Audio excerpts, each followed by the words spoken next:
যখন মিষ্টির টুকরাটা কাপড়ে পড়েছে, মেয়ে ওই আসরেই জামাইকে বলতেছে, সত্য ঘটনা, তোমার সরি বলতে হবে। তো ছেলে কানে কানে বলছে সরি আর হবে না। দেখেন এখনো বাসরই হয় নাই, বিয়ের আয়োজন স্থলেই কিন্তু বসে ঘটনা করতেছে। একবার সরি বলছে, কয় না 3 বার বলতে হবে। 3 বার সরি বলছে, কয় না সমস্ত মানুষের সামনে 3 বার তোমার সরি বলতে হবে, না হলে কিন্তু আমি ছাড়তেছি না। কে বলতেছে? বউ বলতেছে, নতুন বউ।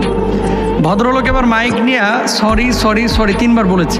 বলার পর বলতেছে আমার আরেকটু কথা আছে। কয় কি কথা? কয় 1 তালাক, 2 তালাক, 3 তালাক, একেবারে 22 তালাক। কারণ কি?